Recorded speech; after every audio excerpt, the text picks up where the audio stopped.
السلام علیکم ورحمۃ اللہ وبرکاتہ۔ یہ سورہ کہف ہمیں دجال کے فتنے سے بتائے گی، بٹ ایک ریمائنڈر اللہ نے توفیق دی تھی تو کوشش کی کہ ایک ریمائنڈر دے دوں۔ سو بات ہم ایسے سمجھیں اس کو کہ ہم لوگوں نے کیا سمجھا ہوا ہے کہ صرف پڑھ لو، حفظ کر لو، رٹ لو یا ایک فارمیلٹی ادا کر دو، تو کیا اس سے دجال کا فتنہ مطلب ہم محفوظ رہیں گے؟ یہاں پہ تھوڑا سا پوائنٹ پہ رک کر ہم سوچیں کہ دجال کا فتنہ کیا ہوتا ہے؟ فتنہ مینس دھوکا، دکھاوا، فریب۔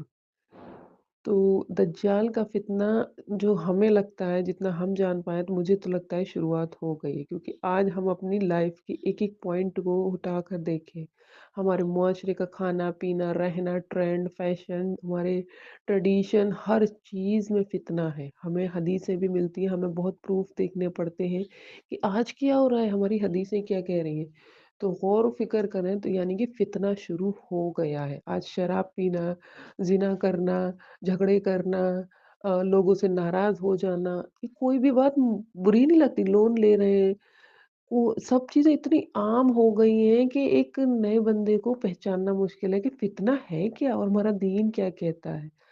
تو مجھے لگتا ہے کہ شروعات تو ہو گئی ہے۔ اب اس فتنے سے بچیں گے کیسے؟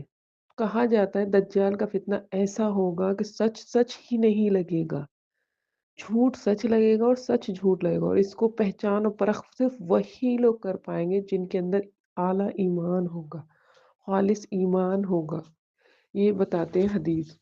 تو اب اس فتنے سے بچنے کے لیے چاہیے کیا؟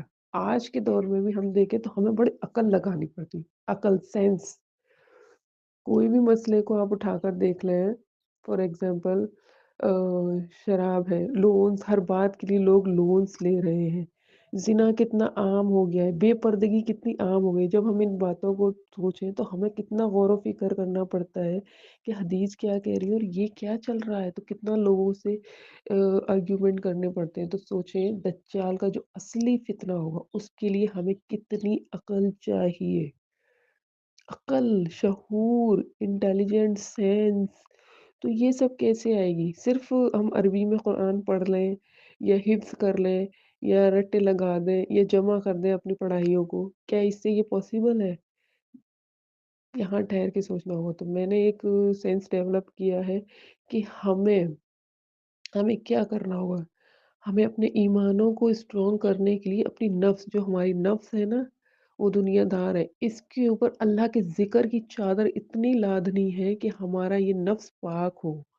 اللہ کے ذکر سے اس سورہ کہف کی ایک ایک آیت کو آبزرو کرنا ہے، اس کو پینا ہے، اس کو اتنا اپنے اندر گھولنا ہے، انڈرسٹینڈ کرنا ہے کہ ہمارے اندر ایک عقل، فرقان جو اللہ دیتے نا وہ آئے ہمارے اندر۔ نہیں تو ہماری جنریشنوں میں کتنی ضرورت ہوگی آنے والی جنریشن میں۔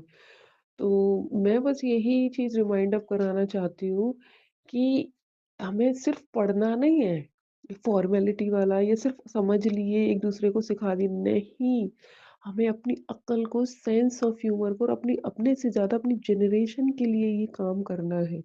تو اس کے لیے میں نے یہی سمجھا ہے کہ ہمیں سورہ کہف کی ایک ایک آیا کو بہت ڈیپلی آبزرو کرنا ہے، ان کو پینا ہے، ان کو گھول کے اپنے اندر سمجھنا ہے کہ ایک ایک آیا ہم سے کیا کہہ رہی ہے، اس کے میننگ کیا ہے، اس کی گہرائیاں کیا ہے، کیا اس کے اندر چھپا ہے۔ تب انشاءاللہ ہمارے اندر وہ ایمان آ پائے گا اللہ کے حکم سے، اور ایک سینس، عقل ڈیولپ ہوگی، فرقان نصیب ہوگا لوگوں کو، اللہ کے بندوں کو، امت محمدیہ کو۔ تو انشاءاللہ اللہ چاہیں گے تو دجال کے فتنے سے اللہ کے بندے بچ پائیں گے انشاءاللہ۔